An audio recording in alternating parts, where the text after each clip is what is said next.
Ang kwentong ito ay hango sa tunay na buhay. Nangyari ito taong 1973. Walang eksaktong lugar. Leyte.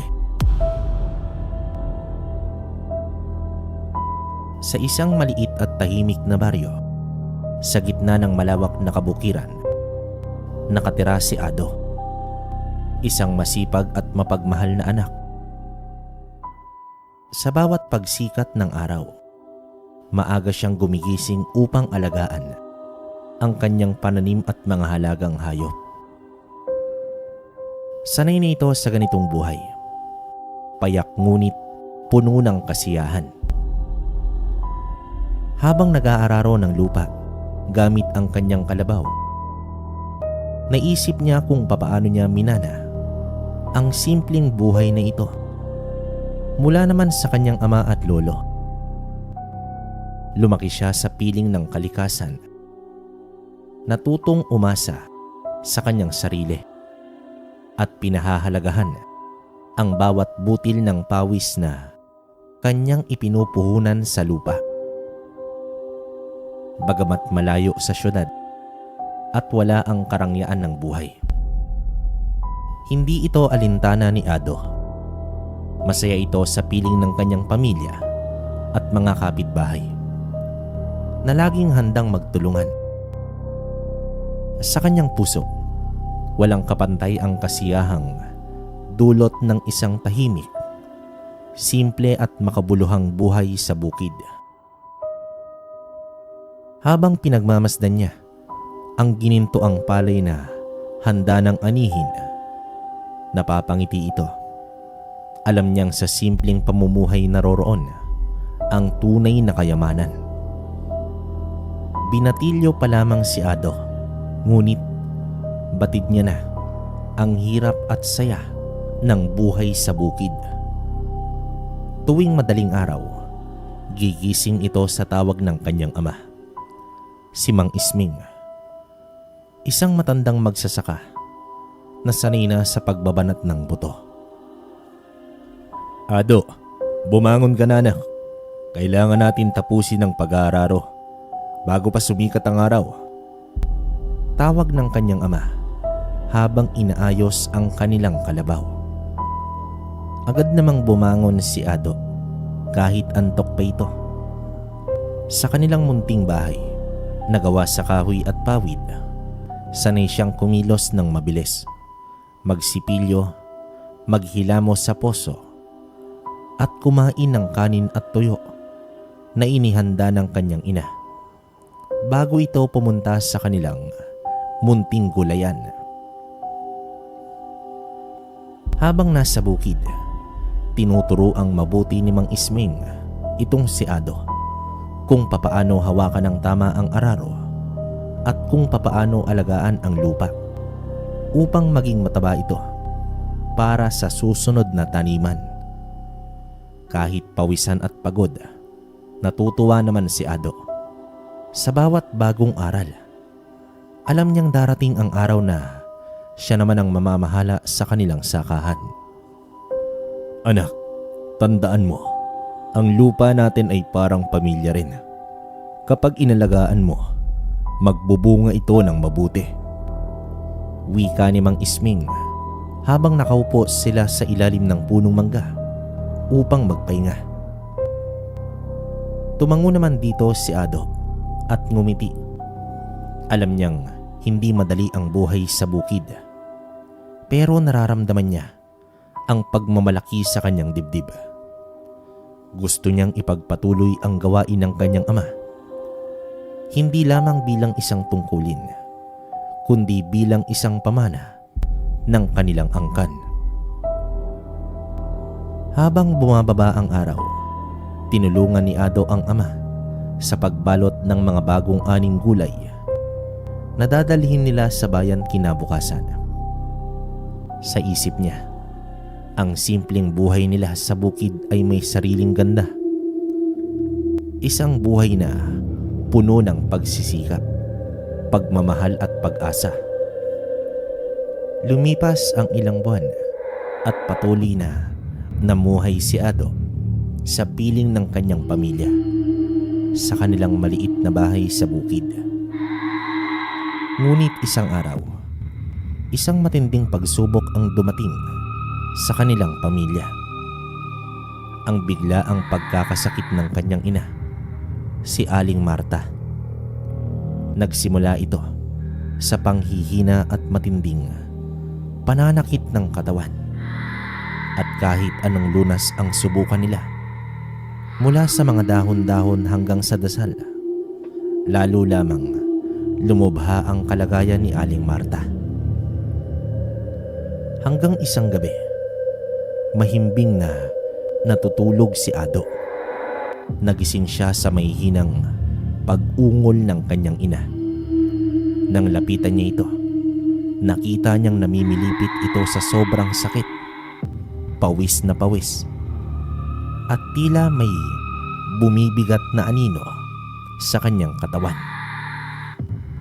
Sumambit sa mahinang boses si Aling Marta na humihingi ito ng tulong. Nagkatinginan si Ado at ang kanyang ama. Nakita ang takot sa mga mata. Alam nilang hindi ito pangkaraniwang sakit. Sa oras na iyon ay may bisita sila.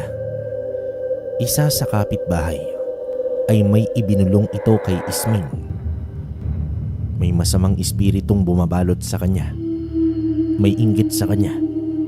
Maaaring kinulam siya. Bulong ng isang matandang kapitbahay nila. Hindi naman makapaniwala si Ado. Hindi siya naniniwala sa kulam noon. Pero papaano niya ipapaliwanag ang paghihirap ng kanyang ina? Pumunta sila sa isang kilalang manggagamot sa kabilang baryo. Ngunit huli na ang lahat. Kinaumagahan, pumanaw na si Aling Marta. Iniwan sina Ado at Mang Isming sa matinding lungkot. Sa mga sumunod na araw, nagluluksa ang buong pamilya. Tahimik si Ado. Hindi alam kung papaano haharapin ang pagkawala ng ina. Minsan, naiisip niyang hanapin kung sino ang maaring may gawa nito. Pero naalala niya ang turo ng kanyang ina. Huwag magtanim ng galit sa puso dahil ito'y lason sa puso. Sa halip, nagpatuloy si Ado sa bukid. Ngayon ay mas may mabigat na responsibilidad. Wala na ang kamay ng kanyang ina na naghahanda ng pag-ain o nag-aalaga sa kanila. Pero sa bawat butil ng palay at sa bawat hampas ng araro sa lupa, dama niya ang presensya nito. At sa ilalim ng malamlam na buwan, habang nakatingala sa kalangitan, isang pangako ang binitawan ni Ado. Ipagpapatuloy niya ang buhay para sa minamahal na ina. Ang simpleng pamumuhay sa bukid, puno ng pagsisikap, pag-ibig at pananampalataya. Makalipas ang ilang buwan, mula nang pumanaw ang kanyang ina, natutunan na ni Ado kung papaano mabuhay nang wala ito. Abala siya sa pagtulong sa kanyang ama sa bukid. Pero minsan, kapag masyadong mabigat ang pakiramdam niya, pumupunta siya sa ilog sa dulo ng baryo upang maligo at magpalamig. Isang hapon nun, matapos ang maghapong pagbubungkal ng lupa, nagpasya itong pumunta sa ilog. Habang naliligo at sinasabayang lumangoy ang mga maliliit na isda, napansin niya ang kakaibang kinang sa mababaw na bahagi ng tubig. Lumapit siya upang tingnan ito ng mabuti. Sa kanyang pagkagulat, isang maliit na buhaya ang naroroon. Hindi ito pangkaraniwang buhaya, kundi isang gintong buhaya. Nanlaki ang kanyang mga mata. Hindi ito makapaniwala sa kanyang nakita. Ang liit nito, halos kasinlaki lamang ng kanyang bisig. At ang buong katawan nito ay tila purong ginto, kumikinang sa ilalim ng sikat ng araw. Ngunit sa kabila ng ganda nito, napansin niyang nanghihina na ang buhaya. Tila hirap itong lumangoy. Dahan-dahan niyang inilapat ang kamay at sa kanyang pagtataka, hindi ito lumayo sa kanya. Sa halip, tila humihingi ito ng tulong. Maingat niyang hinawakan ang maliit na buhaya at iniangat sa tubig. Naroroon ang takot sa kanyang dibdib. Hindi niya alam kung ito ba ay swerte o isang masamang pangitain. Napatingin siya sa paligid. Baka may ibang tao na nakakita rin. Pero wala siyang ibang kasama. Narinig lamang niya ang lagaslas ng tubig at huni ng mga ibon sa malayong puno. Ano ka ba talaga? Bulong niya sa kanyang sarili habang tinitingnan ang kakaibang nilalang sa kanyang mga kamay. Bigla niyang naalala ang mga kwento ng matatanda tungkol sa mga engkantong hayop na nagdadala ng swerte o sumpa. Hindi niya alam kung ano ang dapat niyang gawin. Pauwiin ba ito sa ilog o iuwi sa kanilang bahay? Habang nag-iisip si Ado, unti-unting dumilat ang mata ng gintong buhaya at tumingin ito sa kanya. Tila may gusto itong iparating. At sa mga sandaling yun, alam niyang nagsisimula na ang isang kakaibang kabanata sa kanyang simpleng buhay sa bukid. Palihim na dinala ni Ado ang gintong buhaya sa kanilang bahay. Maingat niyang inilagay ito sa isang lumang bayong na may sapi ng dahon at basang tela upang manatiling malamig. Hindi niya naman sinabi sa kanyang ama. Natatakot siya na baka pagalitan siya o mas malala pa. Baka itapon ito ni Mang Isming kung sakaling malaman ito. Pagdating sa kanilang bahay, inilagay niya ang bayong sa isang sulok ng kamalig. Bago naman matulog, sinilip niya ulit ang buhaya. Mahimbing itong natutulog. Tila walang bahid ng takot o pagkabalisa. Kinabukasan, maaga siyang nagising upang pakainin ito. Dala ang iilang piraso ng isda. Dahan-dahan siyang lumapit sa bayong. Ngunit nang pagdukot niya sa loob, napansin niyang may kakaibang bagay sa tabi ng buhaya. Isang maliit, bilog at kulay puting bato. Napatigil naman dito si Ado. Wala namang ganitong bato sa bayong kagabi. Saan ito nanggaling? Napatingin siya sa buhaya na ngayon ay muling nakadilat at nakatingin sa kanya. Dinampot niya ang bato. Magaan ito, makinis at tila may bahagyang kislap kapag tinatamaan ng liwanag. Para bang may misteryo itong dala. Anong klaseng nilalang ka ba talaga?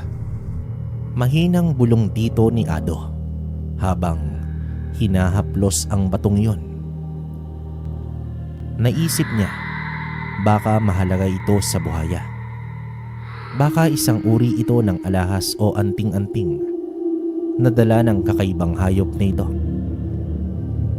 Sa halip na itapon, ito ay itinabi niya sa isang supot at saka inilapag ang isdang dala sa harapan ng buhaya. Laking gulat niya nang hindi kinain ng buhaya ang isdang iyon. Sa halip, hinawakan nito ang maliit na puting bato gamit ang bibig at dahang-dahang gumalaw na parang may gustong ipakita kay Ado. Dito napalunok ang binata. Pakiramdam niya, hindi na ito isang simpleng hayop. May mas malalim na lihim sa kanyang harapan. Nang makita ni Ado na hawak ng gintong buhaya ang maliit na puting bato gamit ang bibig nito, hindi niya namang maiwasang makaramdam ng kaba at labis na pagtataka. Tila may nais itong ipahiwatig sa kanya. Dahan-dahan inilapat ng buhaya ang bato sa kanya at nang akmang iaabot na nito gamit ang maliit nitong bunganga, napalunok si Ado. Akin ba ito? Tanong niya, bagamat alam niyang hindi naman siya makakakuha ng sagot mula sa isang hayop. Ngunit sa kanyang gulat, dahan-dahang bumukas ang bibig ng buhaya at mahina itong umungol. Hindi isang karaniwang tunog, kundi isang malalim at mababang ugong na parang nanggagaling sa ilalim ng lupa. May kung anong puwersang nagtulak kay Ado na kunin ang bato. Nang madampian ito ng kanyang palad, agad siyang nakaramdam ng kakaibang init sa kanyang kamay. Para bang may buhay ang maliit na bato. Pintig ng isang bagay na hindi niya maipaliwanag. Dito napatingin siya sa buhaya na ngayon ay tila nakangiti sa kanya. Ang maliliit nitong mga mata ay kumikislap na tila sobrang saya. Hawak pa rin ang bato. Tumayo si Ado at lumabas ng kamalig. Huminga siya ng malalim at muling sinipat ang maliit na bagay sa kanyang kamay. Walang duda, hindi ito ordinaryong bato. May kung anong misteryo ang bumabalot dito. Sa puntong iyon ay nagsimulang bumilis ang tibok ng kanyang puso. Alam niyang ang simpleng buhay niya sa bukid ay unti-unting nababalot ng isang hindi pangkaraniwang lihim, at sa ilalim ng liwanag ng araw na unti-unting sumisikat sa kanilang munting tahanan. Isang tanong ang bumuo sa kanyang isipan. Ano ang tunay na kapangyarihan ng batong ito? At bakit ito ibinigay sa kanya?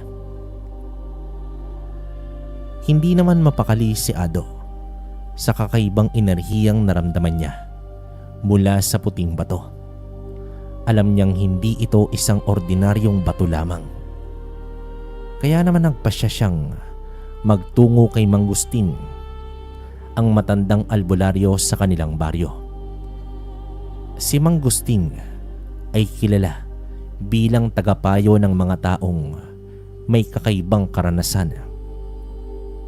Sakit na hindi kayang ipaliwanag, panaginip na tila may kahulugan, at mga bagay na may kinalaman sa hiwaga. Nang dumating si Ado sa maliit na kubo ng albularyo, naabutan niya itong abala sa paghahalo ng mga dahon sa isang tapayan. Anong sadya mo, Ado? Tanong dito ng albularyo nang makita itong si Ado. Tahimik na inilabas ni Ado ang maliit na bato mula naman sa kanyang bulsa at inabot ito sa matanda. Mang Gusting, nakuha ko po ito sa isang hayop. Hindi ko po alam kung ano ito, pero pakiramdam ko may kakaiba rito. Wika dito ng binata. Kinuha ng albularyo ang bato at maingat itong tiningnan. Pinisil niya ito, isinayad sa kanyang palad at saka ipinikit ang kanyang mga mata.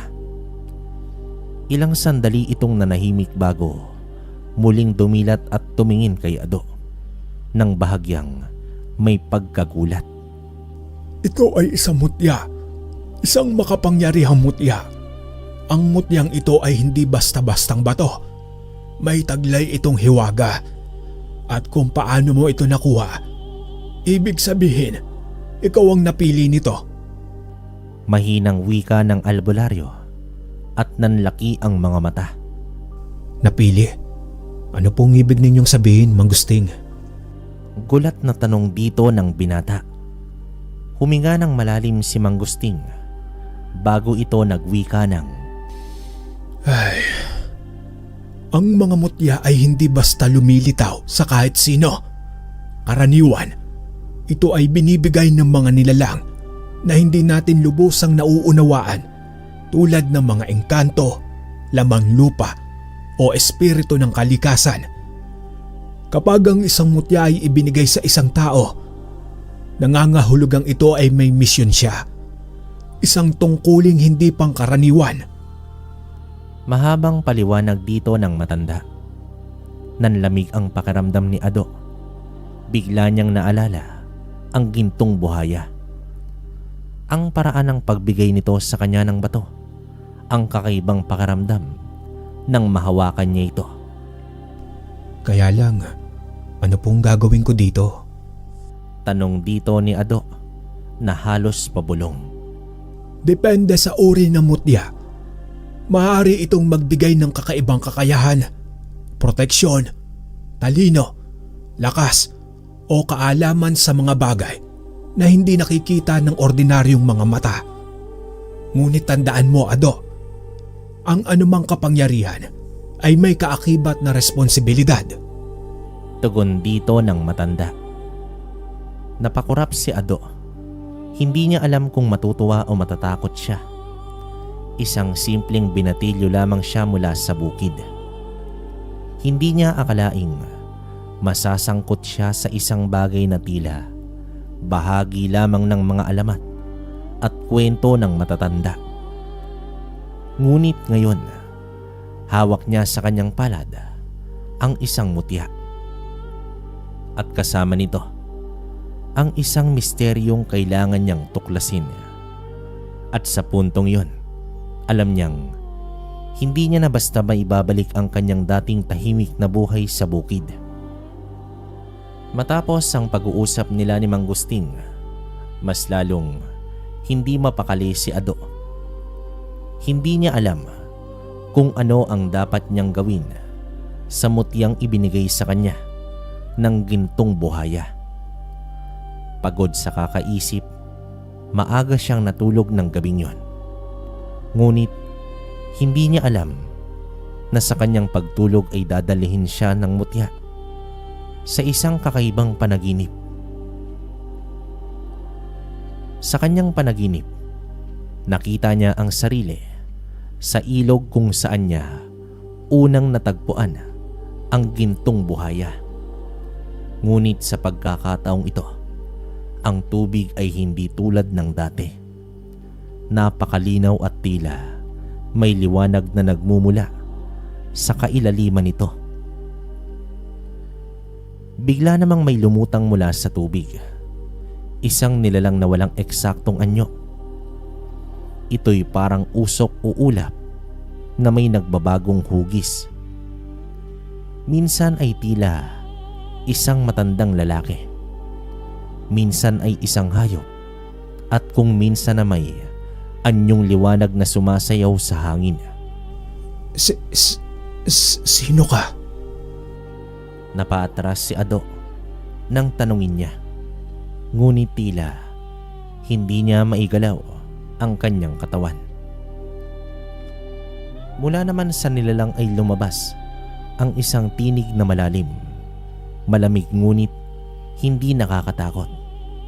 Ayon sa boses, siya ang tagapagbantay ng mutyang hawak ni Ado. Isa itong biyaya ngunit maaari din itong sumpa kung hindi gagamitin sa tama at aabusuhin. Tahimik na nakinig si Ado habang unti-unting bumibigat ang kanyang dibdib.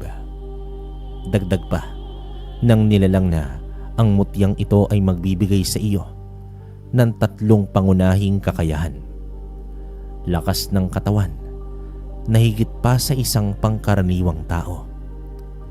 Isang proteksyon laban sa masasamang loob o anumang nilalang na may masamang hangarin sa iyo. At isang espiritual na balanse na magpapalakas sa iyong koneksyon sa kalikasan. Napasinghap si Ado. Hindi niya akalain ang ganoong kapangyarihan na hawak niya. Bakit ako? Isa lang naman akong simpleng binatilyo. Tanong dito ni Ado at pilit na inuunawa ang sitwasyon. Ayon pa sa nilalang, ang gintong buhaya ay isang bantay ng kalikasan. Ibinigay nito sa iyo ang mutya upang ipagpatuloy ang isang mas malaking misyon. Ngunit hindi ka pa ganap na tunay na handa. Kailangan mong matutunan kung papaano gamitin ang kakayahang ito sa tamang paraan. Bago pa man siya makapagtanong, unti-unting lumabo ang imahe ng nilalang at naramdaman niyang para bang hinihila siya pabalik sa realidad. Bigla namang nagising si Ado, pawisan at humihingal. Napadilat siya at agad na hinanap ang mutya sa tabi ng kanyang banig. Naroroon pa rin ito, kumikinang ng bahagya sa ilalim ng liwanag ng buwan. Habang hawak ang mutya, napaisip naman si Ado, totoo ba ang lahat ng ito o isang panaginip lamang? Ngunit sa kanyang pakiramdam, alam niyang hindi lang ito isang pangkaraniwang panaginip. At ngayon, dala ng bagong kaalaman tungkol sa mutya, alam niyang hindi niya na basta-basta maiiwasan ang kanyang kapalaran. Kinabukasan, maagang nagtungo si Ado sa palengke upang mamili ng isda para sa hapunan nila ng kanyang ama. Bitbit niya ang isang bayong. Dumaan siya sa pamilihang punong-puno ng tao. Mga nagtitinda ng gulay, karne at kung ano-ano pang pangangailangan sa bahay. Habang pumipili ng isdang tulingan sa isang matandang tinderong kilala niya, bigla naman siyang nakaramdam ng kakaibang enerhiya. Parang may dumaloy na malamig na hangin sa kanyang katawan. Ngunit hindi ito galing sa paligid. Iba ito. Parang nagmumula sa isang tao. Napatingin siya sa paligid. Pilit niyang inaalam kung saan nanggagaling ang kakaibang pakiramdam. Dumaan ang ilang sandali bago biglang nagtagpo ang paningin nila ng isang matandang lalaki na nakatayo sa dulo ng hanay ng mga paninda. Napakaseryoso ng tingin ng matanda. Para bang iniisa-isa siyang basahin mula ulo hanggang paa. May kakaibang lalim ang kanyang mga mata at tila ba may alam ito tungkol sa kanya. Dito napalunok na lang si Ado. Hindi niya kilala ang matanda. Pero bakit parang may bumibigat sa kanyang dibdib sa tuwing tumatama ang tingin nito sa kanya. Naramdaman niyang mas lalong umiinit ang mutya sa kanyang bulsa. Dahan-dahan siyang umatras at lumayo, ngunit hindi niya naman maiwasang lumingon muli. Nandoon pa rin ang matanda. Hindi natinag.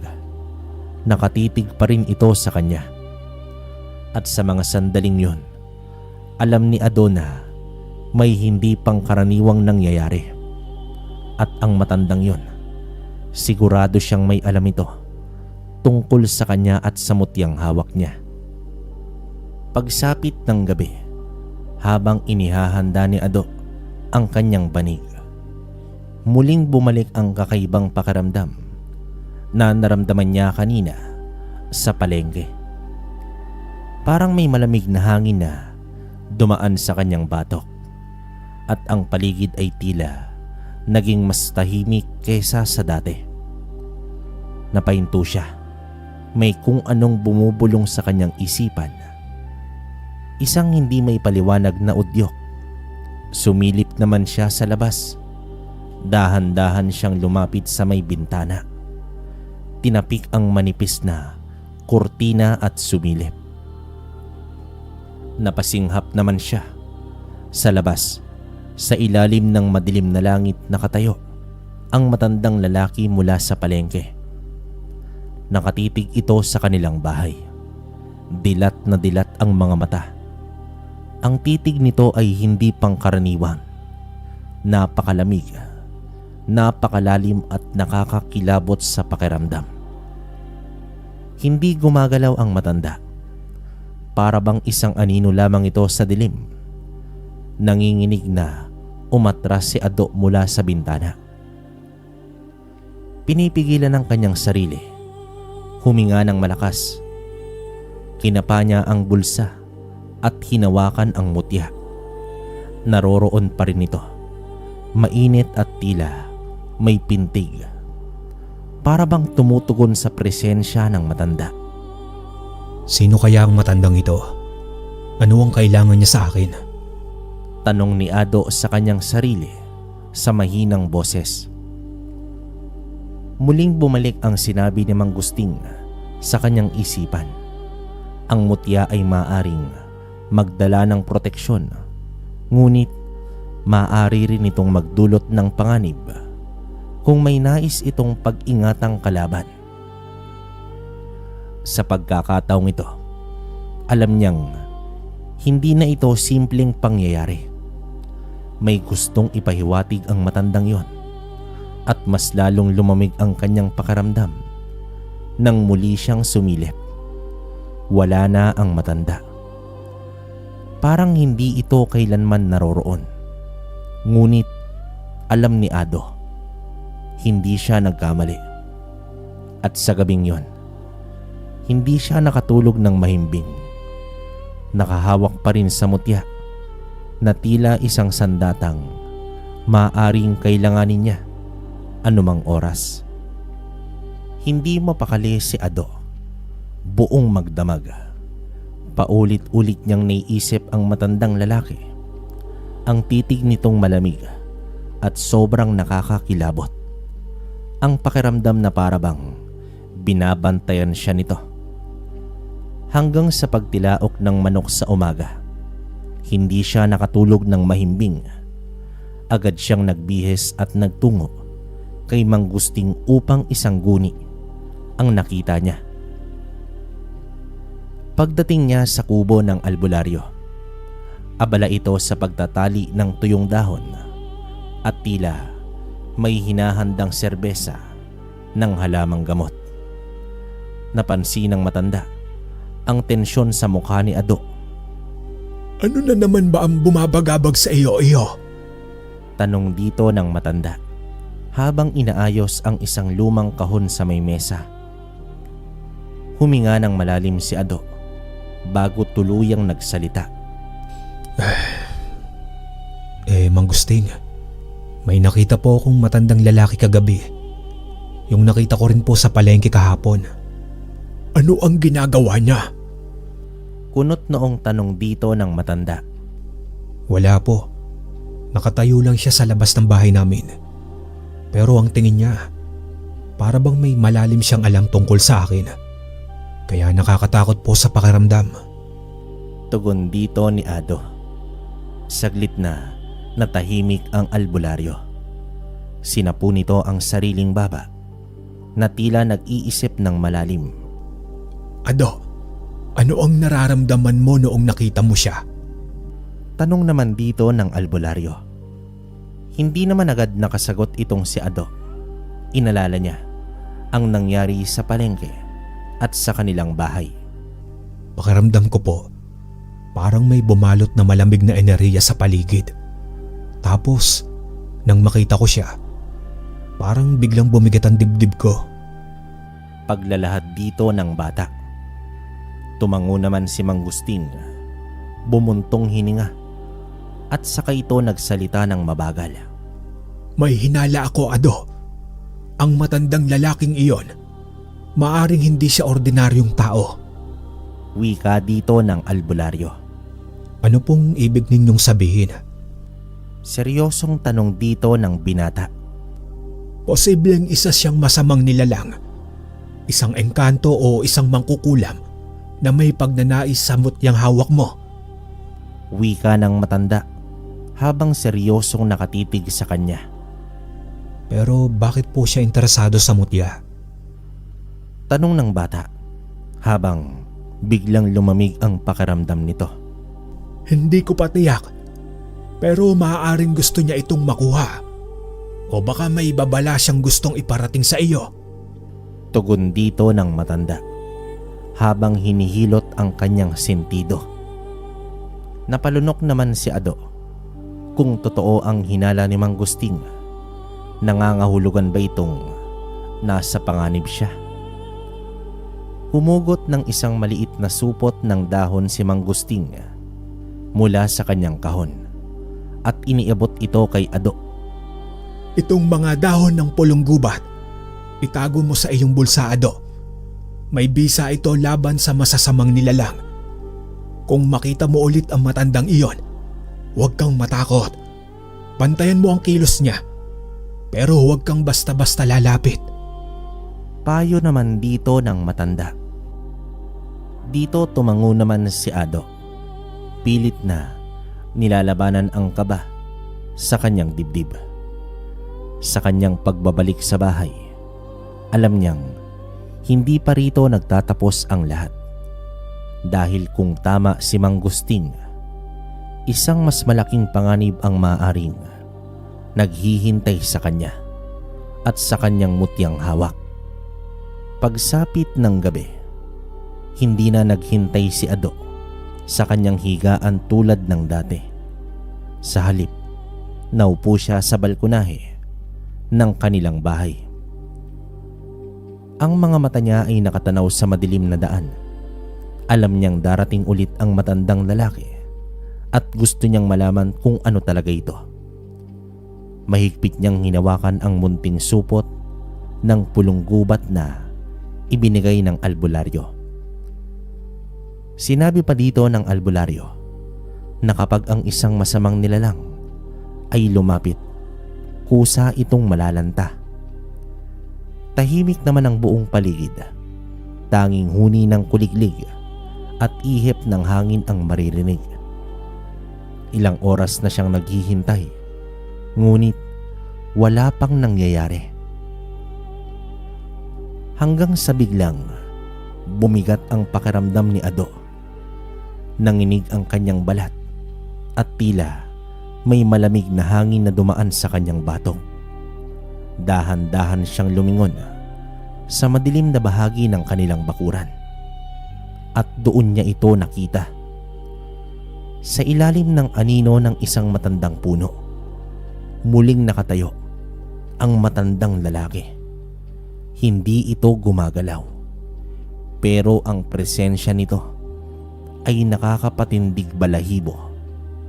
Ang mga mata nito ay dilat, nakatutok sa kanya. Tulad nung una niyang nakita.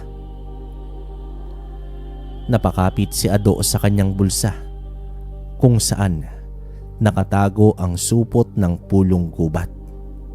Ngunit sa kanyang gulat, naramdaman niyang unti-unting lumalambot ang mga dahon sa loob. Mabilis niyang kinuha ang supot at binuksan ito. Nanlaki naman ang kanyang mga mata.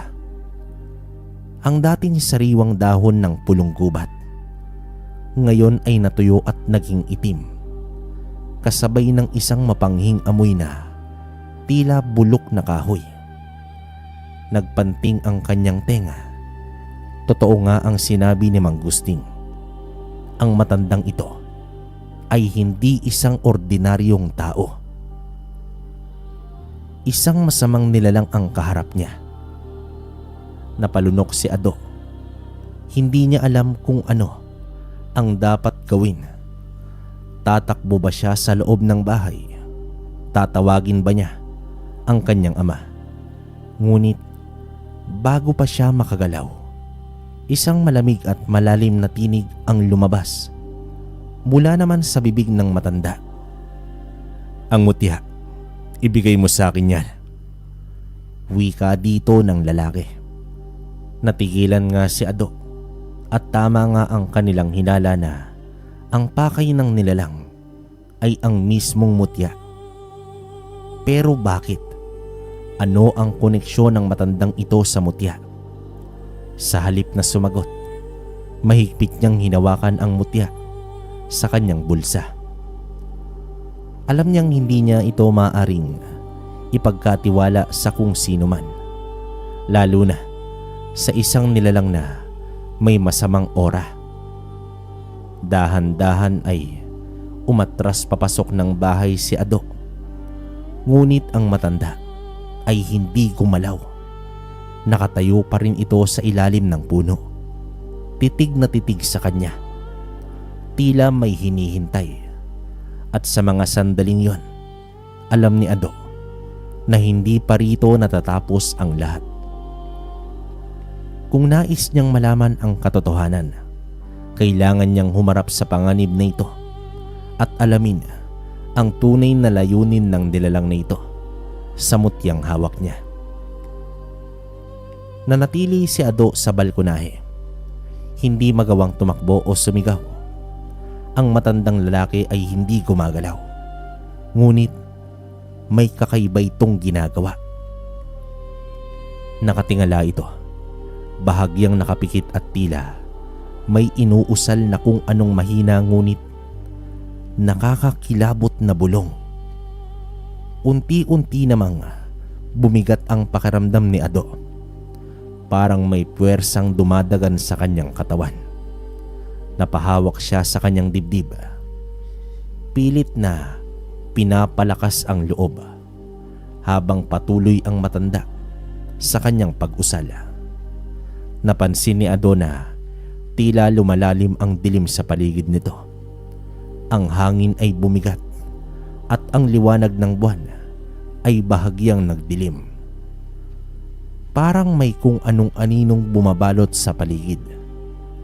Pero bago pa siya tuluyan lamunin ng takot, isang bagay ang biglang nangyari. Uminit ng gusto ang mutya sa kanyang bulsa. Hindi lang ito basta init, kundi tila isang nag-aapoy na enerhiyang bumabalot sa kanya. Napakapit siya rito at sa kanyang paghawak, naramdaman niya ang init na iyon ay hindi laban sa kanya, kundi laban sa matanda. Napatingin siya rito. Ang matanda na kanina'y tila may kontrol sa sitwasyon ay biglang natigilan. Para bang may pumigil sa kanyang ginagawa. Napansin ni Ado ang bahagyang pagkunot ng noo nito na parang nasasaktan sa kung anong hindi nakikita. Sa puntong iyon, nauunawaan ni Ado na ang mutya ay lumalaban. Habang lalong umiinit ang mutya, unti-unting nagbago ang ekspresyon sa mukha ng matanda. Mula naman sa seryosong titig nito, ngayon ay parang may bahagyang takot na sa mga mata nito. Nagsimula itong umatras kasabay ng pagliwanag ng mutya sa palad ni Ado. Isang mahina ngunit matining na tunog ang narinig niya. Tila isang mababang ugong na lumalabas mula sa bato. At sa isang iglap, nawala ang matanda sa dilim. Parang usok itong naglaho. Walang iniwang bakas. Natigilan si Ado. Hinahabol ang kanyang hininga. Ano ang nangyari? Ano talaga ang nilalang na iyon? At higit sa lahat, bakit lumalaban ang mutya? Mula naman sa loob ng bahay, narinig niya ang boses ng kanyang ama. "Oh, Ado, anong ginagawa mo riyan sa labas?" Sambit dito ng kanyang ama. Wala po, Itay. Papasok na po ako. Tugon dito ni Ado at mabilis niyang itinago ang mutya at pilit na kinalma ang sarili. Ngunit habang bumabalik siya sa kanyang higaan, isang bagay ang naisip niya. Kung bumalik ang matanda sa susunod na gabi, siguradong babalik ulit ito at maaring mas malakas na. Kailangan niyang malaman ang katotohanan at alam niyang si Mang Gusting lang ang makakatulong sa kanya. Maagang bumangon si Ado kinabukasan at agad na nagtungo kay Mang Gusting. Hindi na siya nag-atubili. Kailangan niyang malaman kung ano talaga ang nangyari kagabi at kung papaano niya mapoprotektahan ang kanyang sarili. Pagdating niya sa kubo ng albularyo, naabutan niya itong naghahanda ng isang mainit na inumin mula naman sa pinaghalong dahon at ugat ng halamang gamot. Pagtingin ni Mang Gusting kay Ado, agad nitong napansin ang tensyon sa mukha ng binatilyo. Iho Ado, ano na naman ang nangyari? Tanong dito ng matanda habang tinatapik ang bangkong gawa sa kawayan. Hindi na nagpaligoy-ligoy pa ang binata. Inilahad niya ang lahat ng nangyari kagabi, mula sa pagbabantay niya sa balkonahe, sa kakaibang bulong ng matanda, sa biglang pag-init ng mutya, at sa hindi maipaliwanag na paglaho ng matanda sa dilim. Habang nagsasalita siya, lalong naging seryoso ang mukha ni Mang Gusting. Napapailing ito paminsan-minsan, tila may pinag-iisipang malalim. Pagkatapos niyang maglahad, napabuntong hininga ang albularyo. Hindi na ako magpapaligoy-ligoy. Ang matandang nakita mo, hindi siya basta tao. At ang reaksyon ng mutya mo, isang malinaw na senyales na may malakas siyang itim na kapangyarihan. Mahina at seryosong wika dito ng matanda. Ibig niyo pong sabihin, isa siyang mangkukulam? Madiing tanong naman dito ni Ado. Tahimik na tumango naman si Mang Gusting. At hindi lang basta mangkukulam, may lahi rin siyang aswang. Tugon dito ng albularyo. Biglang bumigat ang dibdib ni Ado. Mang Gusting, may kilala akong isang taong pasok sa sinasabi niyo. Matagal na akong may naririnig na kwento tungkol sa kanya. Ang pangalan po niya ay Arako. Bigla namang bumigat ang dibdib ni Ado habang nagsasalita ito. Napatigil naman dito ang albularyo. Arako? Pabulong nitong inulit ang pangalan. Para bang sinusuri ito ng kanyang isipan. Matagal ko nang narinig ang pangalang yan. Sinasabing isa siyang makapangyarihang mangkukulam noon. Pero bigla siyang nawala. Akala ng lahat patay na siya. Pagbabahagi dito ng albularyo.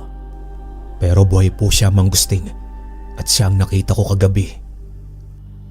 Parang siguradong sigurado itong si Ado sa kanyang sinabi. Marahil ay nais lamang niyang mabigyan ng kasagutan ang pagkakakilanlan ng matanda. Napatingin ang albularyo sa kawayan nilang sahig, waring nag-iisip ng malalim. Maya-maya, tumingin ito kay Ado at nagwika ng, kung si Arako nga ang nakaharap mo, nangangahulugan lang na may gusto siyang kunin sa iyo at walang ibang dahilan para pag-interesan ka niya kundi ang mutyang hawak mo. Wika pa dito ng albularyo. Napakunot noon si Ado. Muling bumuntong hininga si Mang Gusting. Hindi ko pa alam ang lahat ng sagot, Ado. Pero may isang bagay akong sigurado. Hindi ito ang huling beses na lalapit sa iyo si Arako. At sa susunod, mas magiging mapanganib siya. Babala dito ng albularyo. Natahimik si Ado. Alam niyang tama ang matanda. At ang tanong ngayon, papaano niya maipagtatanggol ang sarili niya laban kay Arako? Muling napabuntong hininga si Mang Gusting. bago ipinaliwanag kay Ado ang tungkol sa mutya. Makapangyarihan ng mutyang iyan, Ado. May kaakibat itong proteksyon, lalo na laban sa mga nilalang na may masamang hangarin. Ang sinumang may madilim na puso tulad ni Arako ay hindi ito maaaring hawakan, maliban na lang kung ikaw mismo ang magbibigay nito. Paliwanag pa dito ng albularyo. Ibig sabihin po, kahit anong gawin niya, hindi niya ito makukuha sa akin kung hindi ko kusang ibibigay. Paniniguradong tanong dito ni Ado. Tama ka, iho. Kaya't kahit gumamit siya ng pangkukulam o panlilinlang, hindi siya magtatagumpay hanggat hindi mo ito ibinibigay ng kusa. Tugon pa dito ng albularyo habang tumatango ito. Nakahinga ng bahagya si Ado. Kahit papaano, may kasiguruhan siyang hindi basta-basta maagaw ni Arako ang mutya.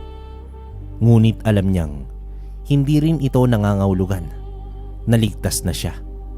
Ngunit tandaan mo, iho, hindi nangangahulugang hindi ka na niya kayang saktan.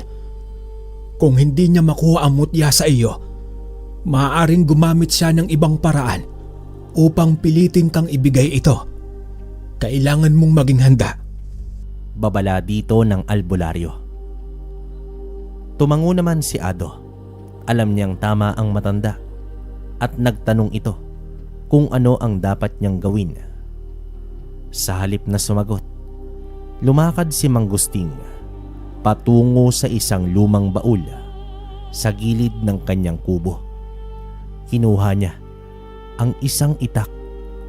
Luma na ito, puno ng kalawang at tila hindi na nagagamit ng matagal na panahon. Ibinigay ito ng albularyo kay Ado. Kinuha naman ito ng bata. Ngunit tila nagdududa ito dahil animoy wala ng silbi ang itak na iyon. Tama ka, kung isang ordinaryong itak lang ito. Nakangiting tugon dito ng matanda. Itinaas ni Manggusting ang isang daliri at itinuro ang matalim na bahagi ng itak. Pero may ituturo ako sa iyo, iho. Isang dasal na maaari mong gamitin upang gisingin ang dating lakas nito. Wika pa ng albularyo. Hinawakan ni Manggusting ang balikat niya at saka bumulong ng isang lumang panalangin sa sinaunang wika. Pinakiramdaman ni Ado ang bawat salitang binigkas ng matanda. Parang may dumadaloy na kakaibang enerhiya sa kanyang pandinig. Nang matapos ang dasal, inutusan siya ni Manggusting na ulitin ito habang hawak ang itak. Sinunod ito ni Ado. Sa una, wala siyang nararamdaman. Pero habang inuusal niya ang dasal, nagsimulang mangyari ang isang bagay na hindi niya inaasahan. Unti-unting lumiwanag ang itak at ang makapal na kalawang ay kusang natunaw. Parang nilamon ng hangin. Sa loob lamang ng ilang saglit, ang dating lumang itak ay naging bago. Makintab, matalim at tila may daluyong ng enerhiya na bumabalot dito. Nanlaki naman ang mga mata ni Ado. Hindi ito isang ordinaryong itak, Ado. Isa itong lumang sandata ng ating mga ninuno. At ngayon, nasa kamay mo na ang kapangyarihan nito. Paliwanag pa dito ng albularyo. Mahigpit na hinawakan ni Ado ang itak na iyon. Alam niyang hindi niya maaaring takasan ang labanang paparating. At sa unang pagkakataon, naramdaman niyang may panlaban na siya dito. Lumipas naman ang 3 gabi mula nang ibinigay sa kanya ni Manggusting ang itak na iyon.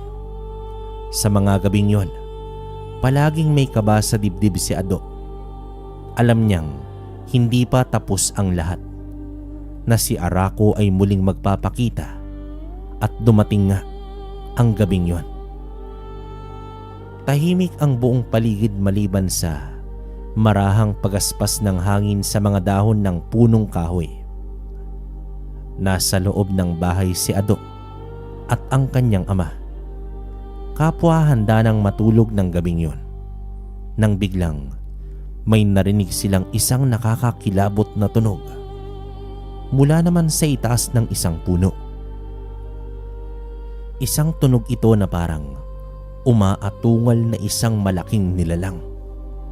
Parang may mabigat na nilalang na dumapo doon, at kasabay nito narinig nila ang tunog ng matatalas na kuko na humahagod sa katawan ng puno. Dito napabalikwas ng bangon ang ama ni Ado. "Ano yun, anak? Narinig mo ba?" Tanong nito sa kanyang anak na halatang alerto. Hindi na sumagot si Ado. Alam niya na may aswang sa kanilang paligid. Muli nilang narinig ang atungal ng nilalang. Hindi ito ordinaryong hayop, kundi isang nilalang ng dilim. Dahan-dahang lumapit si Ado sa bintana at sinilip ang labas. Sa liwanag ng buwan, nakita niya ang isang imahe na nasa malaking sanga ng puno. Napakalaki ng katawan nito. May mahabang buhok na kulay puti. May sungay. Nanlilisik ang mapupulang mata. At nakatarak pa sa puno ang kanang kamay nito na merong mahabang kuko. Hindi na nagkamali si Ado. Si Arako ito. Base sa mga kwentong kanyang nalaman, na si Arako ay isang mangkukulam na may lahing gabunan. Ngunit ngayon, wala na ang anyong matandang lalaki. Ang kaharap niya ngayon ay isang ganap na aswang. Tila ba may kung anong kumontrol sa kanyang katawan. Hindi siya natakot tulad ng inaasahan niya. Sa halip, pakiramdam niya ay may puwersang nagtutulak sa kanya upang kumilos. Para bang ginising ng panganib ang isang bagay sa loob niya. Sa isang iglap, hinugot niya ang itak mula sa kanyang tabi. Agad itong kuminang sa liwanag ng buwan. Tila ba tumugon sa presensya ng kalaban. Napatingin sa kanya ang kanyang ama at halatang nag-aalala. "Ado, anong balak mo?" Nag-aalalang sambit ng kanyang ama. Maganda po kayo, Itay. Ako ang haharap sa kanya. Matapang na tugon dito ng anak. Bago pa man makasagot ang kanyang ama, isang malakas na dagundong ang yumanig sa lupa nang tumalon ito. Mabilis na umatras si Ado sa bakuran. Hawak ang kanyang itak. Sa harap niya ngayon, sa ilalim ng liwanag ng buwan, ay nakatayo si Arako sa anyong halimaw. Matayog itong tumayo. Mahaba ang kuko at ang mga mata ay pulang-pula. "Ibigay mo sa akin ang mutya, bata. Ibigay mo ito at hindi na kita guguluhin pa." Wika ni Arako sa malalim at garalgal na boses. Hindi mo ako malilinlang, Arako. Hindi mo ito makukuha sa akin. Sambit naman dito ni Ado habang mahigpit na nakahawak sa kanyang itak. "Kilala mo pala ako, bata. Kung sa bagay, sino bang makakalimot sa ginawa ko sa baryong ito noon?" Nakangising wika dito ni Arako. Mamili ka, Arako. Lalayas ka o tatapusin kita. Matapang na hamon dito ni Ado. Biglang umangil ang aswang. Galit na galit. "Kung ayaw mo, pipilitin kitang ibigay ito." Galit na wika dito ng aswang. At dahil sa pagmamatigas ni Ado, ay sumugod bigla si Arako.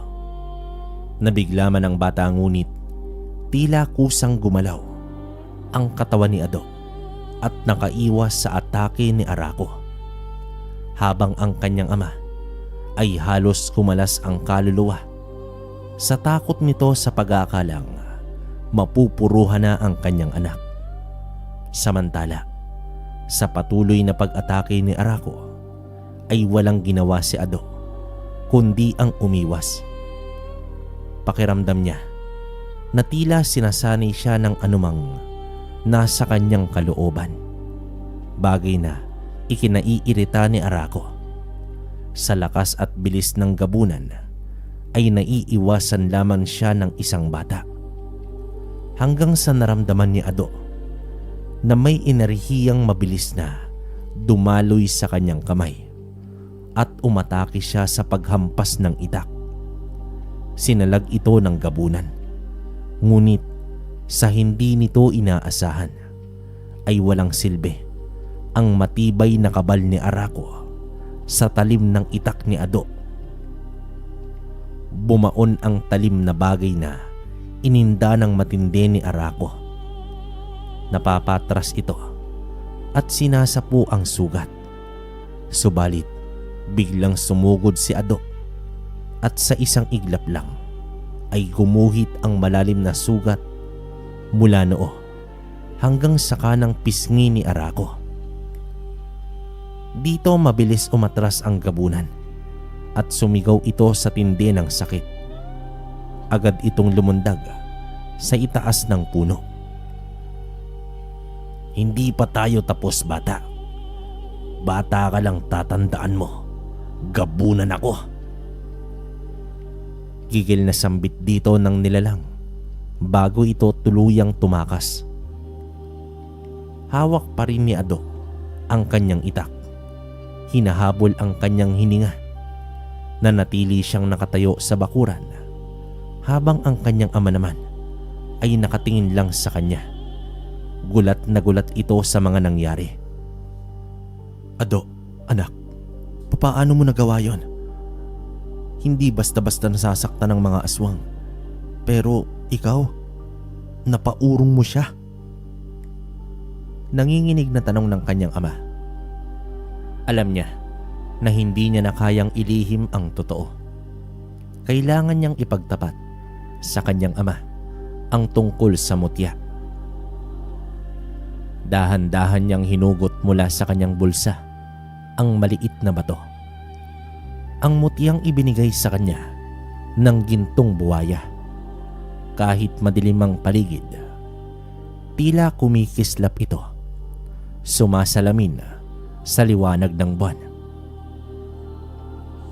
Inilahad niya kung papaano niya nakita ang maliit na gintong buwaya sa ilog, kung papaano niya ito dinala ng palihim sa kanilang bahay, at kung papaano kinabukasan ay may lumitaw na maliit, bilog at puting bato sa tabi ng buwaya.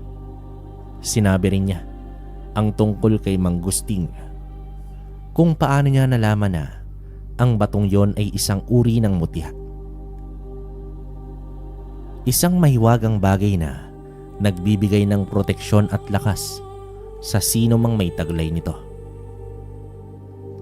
Habang nagsasalita siya, dahan-dahan niyang inilabas ang gintong buhaya mula sa isang lumang sisidlang yari sa lumang bayong. Pagkakita sa buhaya, halos mapaatras ang kanyang ama sa labis na gulat.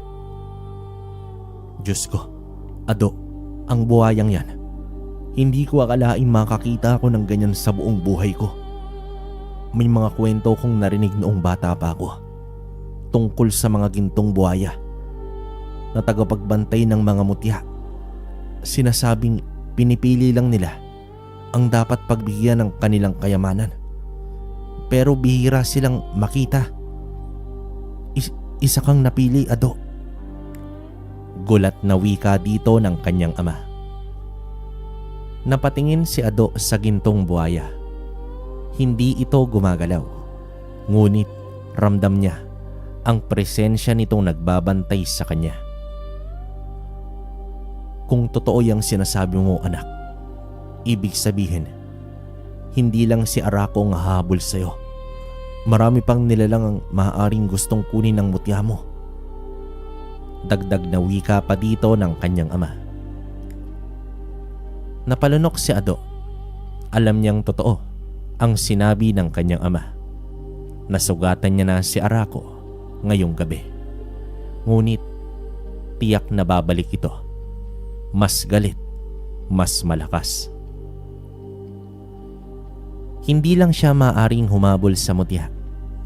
Ang tanong ngayon, papaano niya ipagtatanggol hindi lang ang sarili, kundi pati ang kanyang ama at ang buong baryo nila mula sa darating na panganib. Lumipas ang ilang gabi mula nang huling makaharap ni Ado ang aswang na si Arako. Akala niya pansamantalang titigil ito upang pagalingin ang sugat na tinamo niya mula sa kanyang itak. Ngunit nagkamali ang binata. Isang hating gabi, nagulantang ang buong baryo sa malakas na sigawan mula naman sa bahay ng mag-asawang Mando at Aling Sita. Ang anak nito ay tinangay ng isang halimaw at dumaan sa bintana. Dito nataranta ang buong baryo. May mga nagdala ng sulo at patalim, habang ang matatapang na kalalakihan ay nagtipon-tipon upang tuklasin kung ano ang nangyari. Mabilis na lumabas si Ado at ang kanyang ama upang tingnan ang kaguluhan. Nang makarating sila sa bahay ng mag-asawa, naabutan nila si Aling Sita na umiiyak habang si Mang Mando naman ay nanginginig sa galit at labis na takot. Ayon kay Mando, nakita niya raw ang paglabas ng nilalang sa bintana. Hinabol niya pa ito, ngunit napakabilis nitong lumundag sa mga puno habang tangay ang kanyang anak. Alam agad ni Ado kung sino ang may gawa nito. Walang iba, si Arako. May ganitong kakayahan sa baryo. Alam niyang bumalik ang aswang at ngayon, isang inosenteng bata ang naging biktima nito. Dito mahigpit niyang hinawakan ang mutya sa kanyang bulsa. Ramdam niya ang galit sa kanyang puso. Hindi na ito tungkol lamang sa kanya. Hindi na lang ito tungkol sa pagnanasa ni Arako sa mutyang tangan niya. Ngayon, may buhay nang nasa panganib. Isang batang inosente na walang kalaban-laban. Hindi na nagdalawang isip pa itong si Ado. Itay, kailangan ko siyang habulin. Mariing sambit dito ng binata. Ado, delikado yan. Hindi mo alam kung anong maaaring mangyari. Gulat at nag-aalalang wika ng ama. Alam niyang tama ang kanyang ama, pero hindi siya maaaring umurong ngayon. Kung may pagkakataon siyang iligtas ang bata, hindi siya magdadalawang isip na gawin ito. Lumingon siya sa mga kalalakihan sa baryo. Kailangan nating sundan ang aswang. Mas lalo lang lalakas si Arako kung hindi natin siya mapipigilan. Sambulat naman dito ni Ado. Nagkatinginan ang iilan. Kita niya ang takot sa kanilang mga mata. Alam nilang ang haharapin nila ay hindi pang karaniwang hayop o tao. Isang halimaw na matagal nang lumiligalig sa kanilang bayan. Ngunit bago pa man sila makapagpasya, humakbang si Ado palayo. Hawak ang kanyang itak na tila may sariling kislap sa ilalim ng liwanag ng buwan. Huwag na kayong sumama kung natatakot kayo. Pero ako, hahabulin ko ang aswang. Hindi ko hayaang may isa pang bata ang mawala sa atin. Matapang na wika naman dito ni Ado. Napatingin ang kanyang ama sa kanya. punong-puno ng pag-aalala. Pero sa huli, nakita niya sa mata ng kanyang anak ang determinasyon. Alam niyang wala nang makakapigil pa kay Ado. At sa gabing yon, sinimulan ni Ado ang isang misyon na magpapabago sa kanyang buhay. Ang paghahanap niya kay Arako at ang pagsagip sa batang kanyang tinangay. Sa gabing yon, hindi na nag-aksaya ng oras si Ado.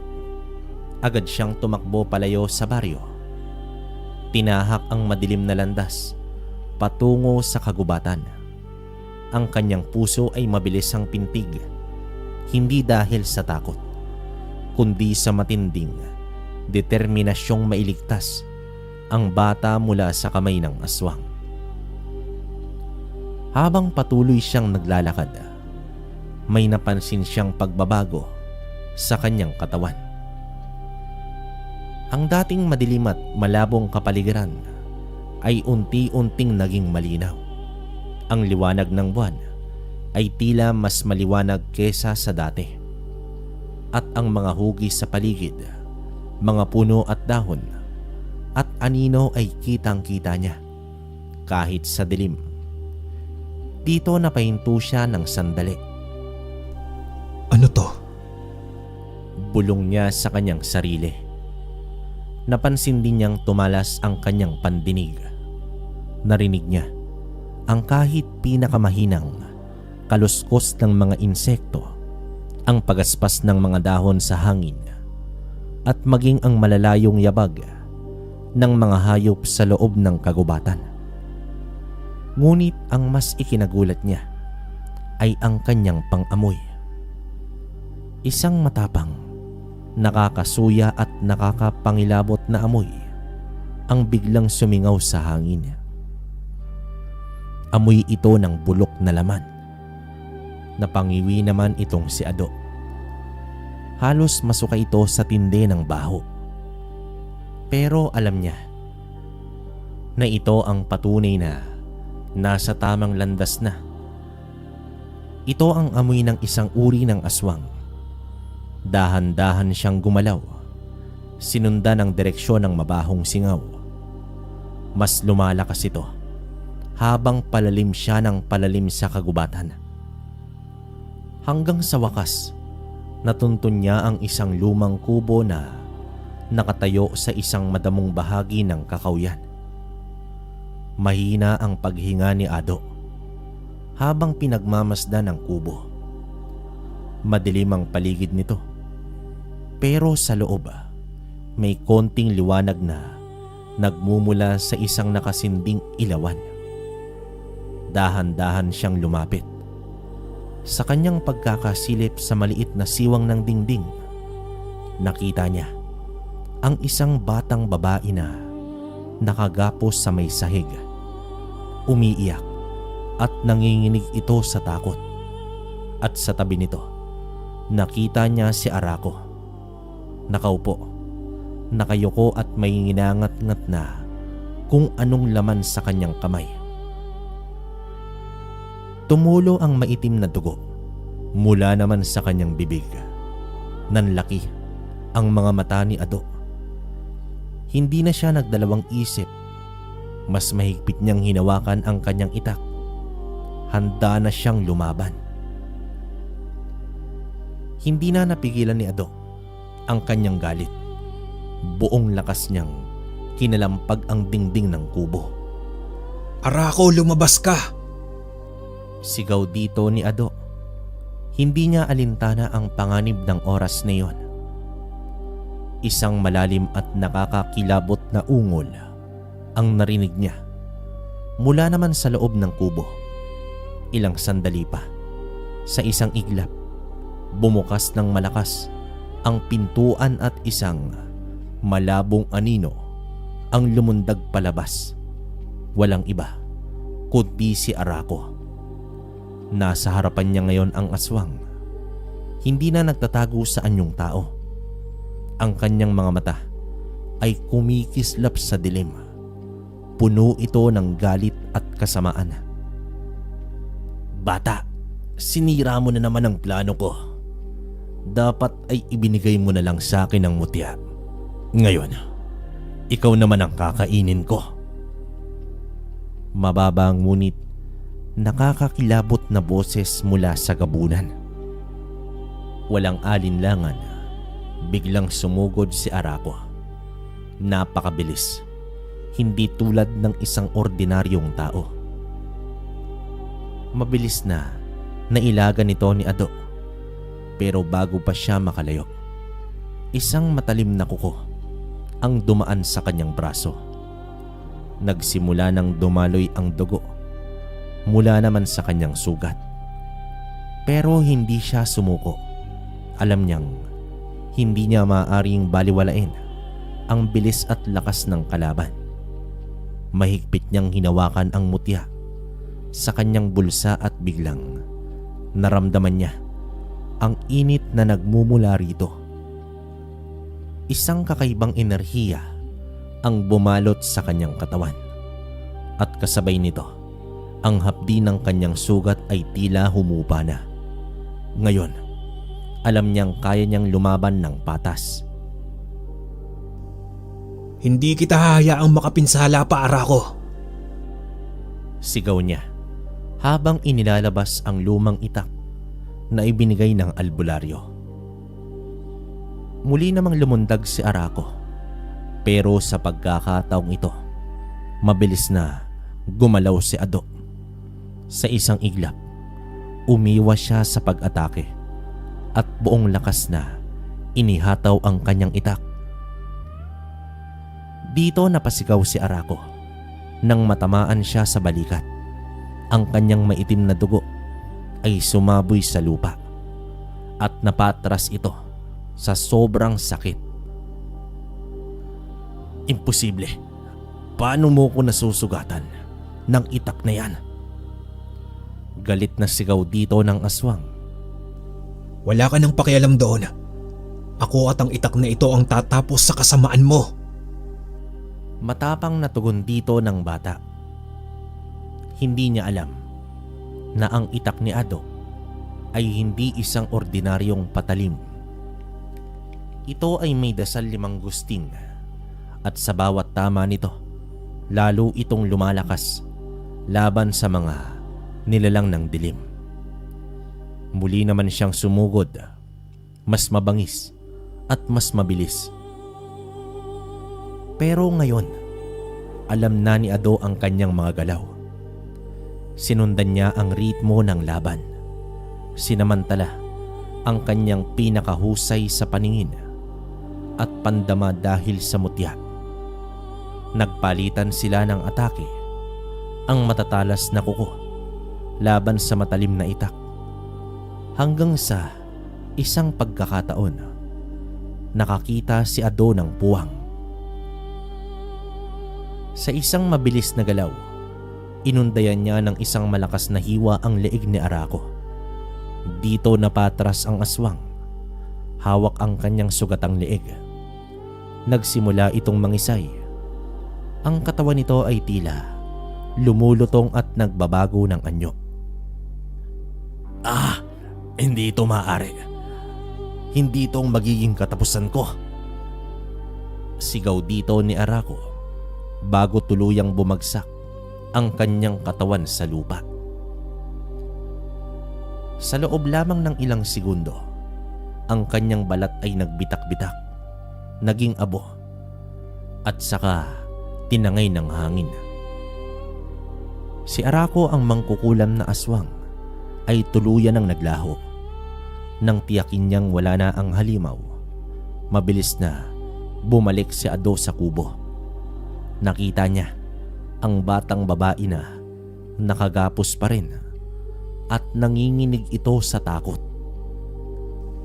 Ligtas ka na. Mahinang sabi naman dito ni Ado habang kinakalaga ng bata. Sa kanyang pagyakap sa bata, naramdaman niyang bumagal na ang tibok ng kanyang puso. Napagod siya, pero ang kanyang loob ay puno ng kasiyahan. Nagtagumpay sila. Mabilis siyang bumalik sa baryo. Dala ang bata sa kanyang braso. Pagdating niya, nakita niya ang mga taga-baryo may hawak na sulo at patalim. Nag-aalalang naghihintay sa kanya. Nang makita nilang buhay at ligtas ang bata, mabilis naman itong sinalubong ng kanyang mga magulang at bumuhos ang luha ng pasasalamat.